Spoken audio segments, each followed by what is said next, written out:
What's up, everybody? Derek Anderson, the DA. Ahsoka. Dull as dishwater. That's the only way I can describe it, man. This thing is dull, all right? There's a good story here. There's a very good story that they could be telling right now, but they're not telling it. They're just deciding they're going to be dull. They're going to be boring. They're not going to give us the exciting version of this story. They're going to give us the least exciting version of this story by long, drawn-out scenes that have absolutely nothing to do with the plot or with character building or anything interesting, all right? They're just going to give us stuff to watch, stuff that's Star Wars related, but it's not necessarily the meat and potatoes that you're used to coming out of this franchise from back in the day. Even in the prequel trilogies, I know there's a lot of people that don't like the prequels, but the prequels had meat on the bone, all right? There was still stuff that you could nibble on because, in a sense, they were still kind of building out what Star Wars was, the Star Wars universe. So from episode 4, 5, and 6, and then you get to 1, 2, and 3, there's meat on the bones, okay? There's stuff to enjoy. You got Qui-Gon, giving us the stuff about midichlorians, okay? A lot of people, and then we're going to get to the whole midichlorians thing when it comes to Sabine. But you got Qui-Gon giving us information. You got the, kind of the upcoming Obi-Wan Kenobi. His story was very interesting. The fall of Darth Vader with Anakin Skywalker. All of that stuff is interesting. Palpatine was phenomenal in the prequel trilogy. I don't know what this is. I don't know why this show exists. Other than to say, hey, we are having a show about Ahsoka. Ahsoka's a popular character. Let's do a show based on Ahsoka. Okay, we're going to drag in some Rebels characters, and then we'll have Thrawn in there. And that's it. That's it. That's all this show is about. And I don't know. Again, there's a good story there, though. All right? The return of Thrawn from the far outer reaches of the galaxy, that's an interesting story, but they're not getting to that story. They're dancing around it. They're leading up to it, but they're not giving us the story. So let's jump into the problems that I'm seeing right now with this particular show. All right, so right off the bat, Sabine and Ahsoka are en route to, find out what the bad guys are up to, heading in their direction.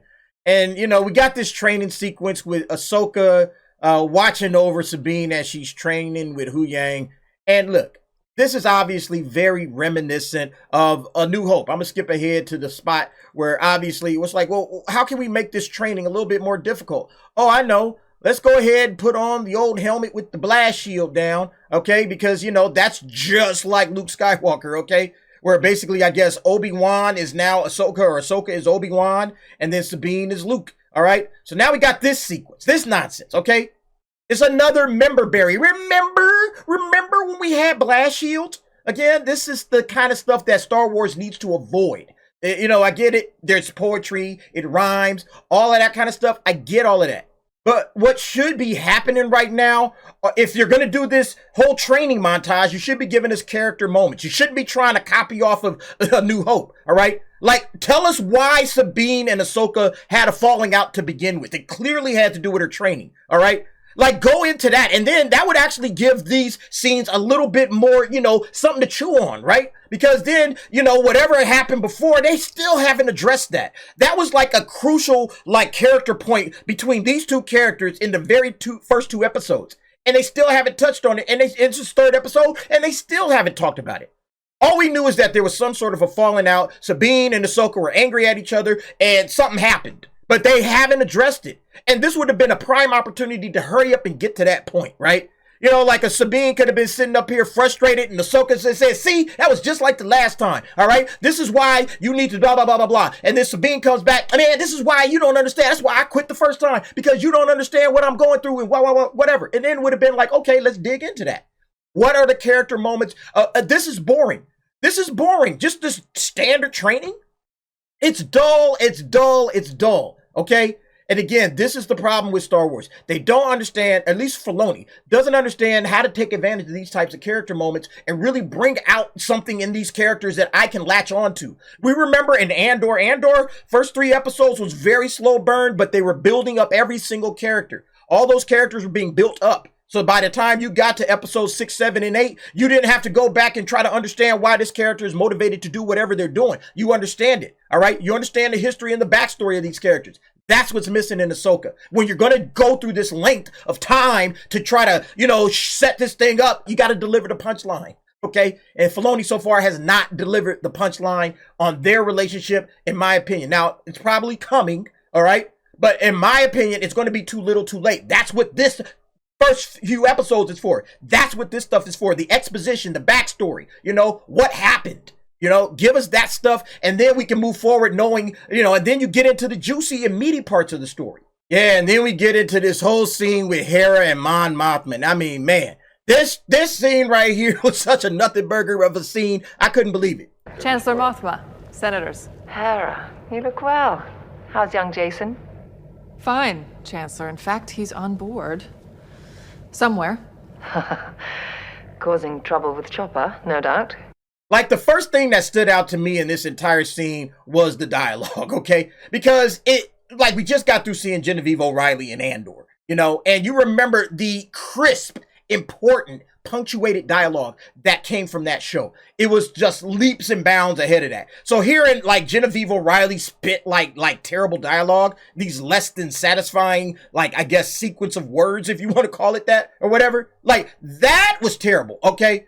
I was telling me right off the bat, Filoni needs to stick to the cartoons, okay? So Filoni, you need to take your ass back to the Bad Batch or whatever, and you need to write over there. You cannot write adult dialogue that I can be interested in, all right? He should have had somebody come behind him and really punch this stuff up, because this was absolutely boring. Most likely. Forgive me, Madam Chancellor, but if we could just hear the General's report, we're late as it is. Yeah, I was like, I'm with you, Senator Ziono. Hurry up. Let's get to something interesting, okay? Sitting there listening to them talking about kids and, he's running around with Chopper somewhere. So dull, okay? What is the point of this? I think Filoni, once again, this guy is struggling to understand how to move into an adult world with adult-themed dialogue. If, again, you got to stick to the animated stuff, and you're fine there, because that's kind of, not to say that animated shows have to have lesser dialogue, but it's acceptable over there, all right? It's not accepted here, Filoni. You gotta punch this shit up a little bit, bro. I'm sorry. And then let me ask this: why is this woman giving a report in person? All right, like an oral report, like a book report. Why is she doing this in person? Shouldn't this be like a written report? Like this whole scene, shouldn't this be like she's gotten a written report? Everybody's got a copy of it, They're all looking at their reports and okay, this is what happened. They've read it. They've had chance to dissect it and, coming up with some of their own questions or whatever. Yeah, you said this part in here about, Grand Admiral Thrawn, give me more detail about that, because that would have actually led to more intense dialogue between these two. The back and forth that was going on in here, it was just kind of stupid and pointless. When you have an 8-episode show, all of the dialogue should be important. All of it should have meaning, okay? It shouldn't just be fluff. Hey, you know what, General Hera, we read your report.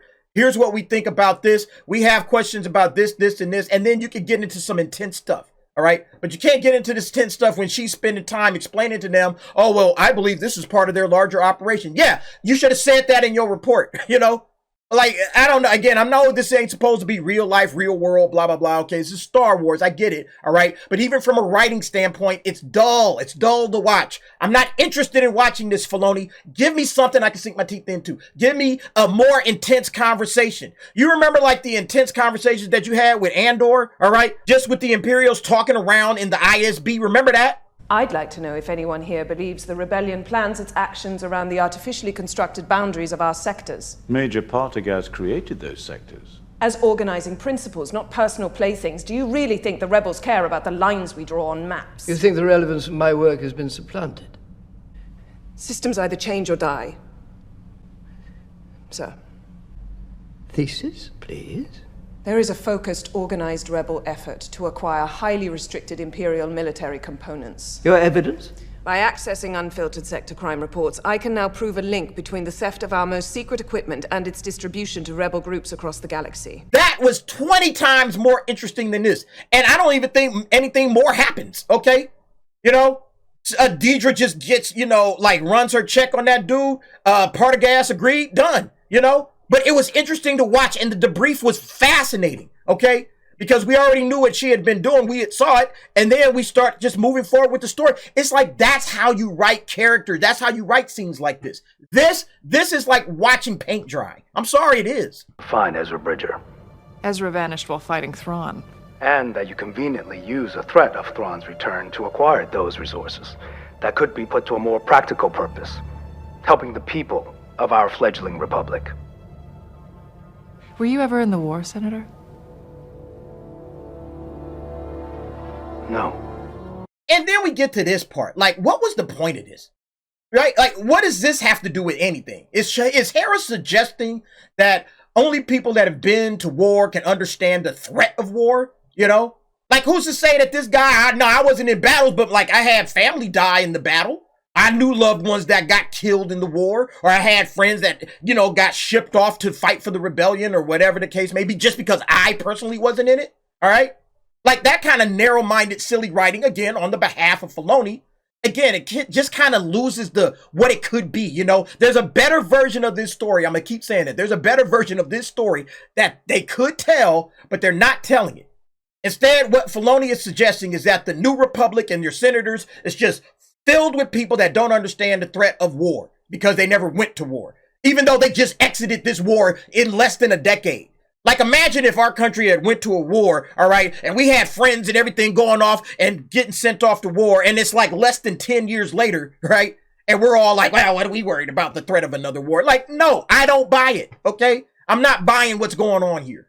And then you get to this part. This is like the only thing I really enjoyed about this is seeing young Jason Syndulla, you know, and him just basically saying, hey, I want to be a Jedi, you know. I would have been, yeah, like your father, right? Just like your dad. I know you want to be a Jedi or whatever. You know, like that would have been pretty cool. You know, that would have been nice. But they didn't even do that. You know, they just, rubs them on the head and then keeps on going, whatever, you know. That's a kind of a minor nitpick on that. But it was not kind of cool seeing Jason Syndulla. I can't use the Force. I don't feel it. Not like you do.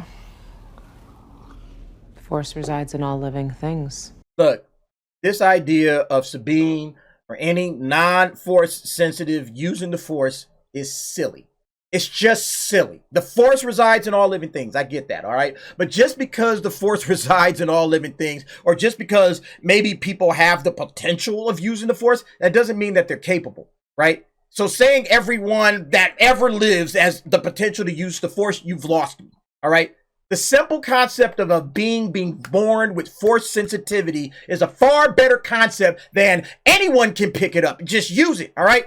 And look, if you wanted to go in that direction, let's say you wanted to set something up that, yeah, people can absolutely use the Force if they really train super duper hard, and they can do that, right? Even if you wanted to do that, that's another story for another day. You can have like maybe a scientific exploration, like approach to a story, right? Where you deep dive into how the Force works. How does life create it and make it grow? You know, how it works, who can use it, why, like all of that. You can do that, but you got to do that before you try to make non-Force sensitive people use the Force, all right? It doesn't work. And again, I don't buy it, all right? It doesn't fit Star Wars. It's nonsense. It's a farce, not the Force. It's a farce. They got to knock this crap off. And then we get to the nice little battle scene, which pretty much takes up the rest of the episode. This is a very short episode. But this battle scene that takes up the rest of the episode, again, it wasn't done to advance the plot. There's really nothing plot-wise that gets developed here, okay? Other than the fact that, let's just skip ahead, that we get to the hyperspace ring, okay? All right, plot, that's great, good, okay? We know what's happening now. They got a hyperspace ring. We saw it in the last one, all right? But now our heroes are introduced to that. Okay, cool, we got this hyperspace ring, you know, and that's important, obviously, because that's how they're going to make their way to Thrawn, okay? To go to another galaxy to get the Thrawn. All right, perfect.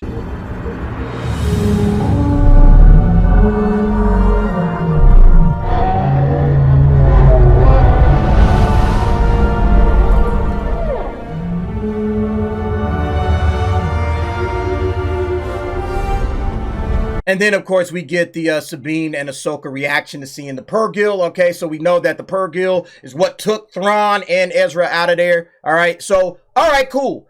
Interesting. That stuff's fine for this little battle sequence or whatever. Other than that, what is the point of this last 14 minutes? I mean, again, you could have knocked that out in a couple of scenes, 5 minutes maybe at max, okay? Combined with like the other part of the story, which there's maybe 5 minutes of that's of any importance. You got 10 minutes of actual plot stretched out into 29 plus minutes of runtime. That's all you got. Oh yeah, the bad guys is back. You know I love the bad guys.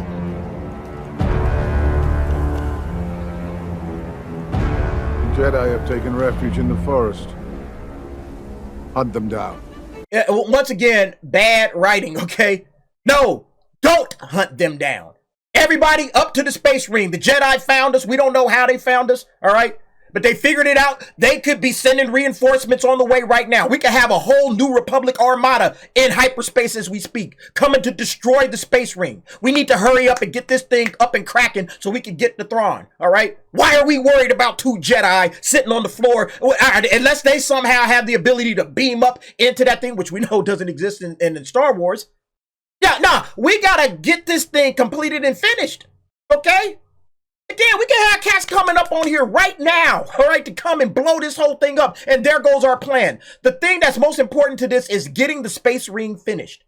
We could give a damn about it. We're getting ready for Thrawn. That's what I'm saying. As a matter of fact, in the 4th episode, we should actually be getting ready for Thrawn, okay? We should be seeing Thrawn show up in the next episode. I know it's not going to happen, but that's what we should be seeing as viewers. Because now they should have already progressed the plot far enough where we haven't been wasting time doing all of this nonsense that has nothing to do with the story at hand, all right? Dragging out all of this crap for what? For what purpose? And they're not even doing interesting things with it. They're not doing character building. They've done nothing. It's so far. And again, I've said this. There's an interesting story here to be told, and they're just not telling it. And I don't understand. Tell the interesting version of this story, not the 8-episode boring version. They probably, the way they have this thing constructed now, they could probably fit season 1 and season 2 of Ahsoka in one season. I said the same thing with the Mando season 3. Remember I had that comment? I'll leave that above if you didn't see that. But I said the exact same thing with Mando season 3. It was poorly paced. And so is this. Even with this short episode, it's just extremely poorly paced. And that's the latest problem with Star Wars. That Star Wars is just not pacing their stuff correctly. And that's reflected in the scores as well. You'll notice right here, okay, these numbers have dropped. If you remember when this show first dropped, first couple of days, it was in the 90s. Both of these scores were in the 90s. Now the audience is like, oh, hell no. You know, they've dropped it severely to 74%. And the tomato meter is also dropped as well for the critics. So again, people are starting to like kind of tune out. You know, I guarantee you the audience right here, there's a lot of audience members that have said, hey, first couple of episodes are great, but then you're starting to see people coming down off of it like, nah, I'm not really feeling this. Okay. But anyway, that was Ahsoka episode 3. Let's go ahead and check out Ahsoka Bingo. Let's see if we got some more tabs to put on. All right, folks, so here we go with Ahsoka Bingo. We got 3 tabs up. Let's see if we can get a couple more. So I checked this first one. Nothing going on this first line. No Dave Filoni cameo. No OP character with no training. Main character sideline for an episode. Pointless hero sacrifice. Wasting ammo on shields and doors. None of that, all right? But then we get to this non-threatening interrogation scene. And I started wondering, like, does that senator with was that just a debrief? You know, I wouldn't necessarily call that an interrogation scene. I would think I was just more of a debrief, even though they were kind of interrogating her a little bit, but I'm gonna not count that one. I don't think that one counts. They fly now, nothing there. Now, this meaningless side quest, I'm starting to think like this entire Sabine training as a Jedi is kind of a meaningless side quest. I don't think there's anything to that, but you know, it's not really technically a side quest, so we're going to skip that. No Order 66 flashbacks yet. Okay, we'll get there.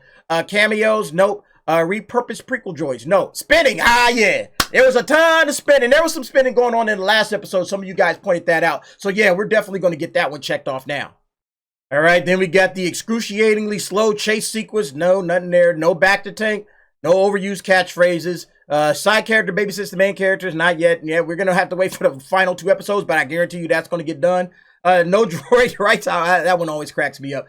Cute droid to sell merch. Not yet. No Tatooine. No force healing. And then somehow Moff Gideon and Cad Bane return. Okay, so yeah, so all we got after all is said and done is the spinning token. So we got that checked off. All we need left is a pointless hero sacrifice or a villain reveal. Look, we're going to get the villain reveal in the last 2 episodes, bar none. We should be getting Thrawn right now, but we're not. We're going to get this villain reveal in the last 2 episodes. I almost would put money on that.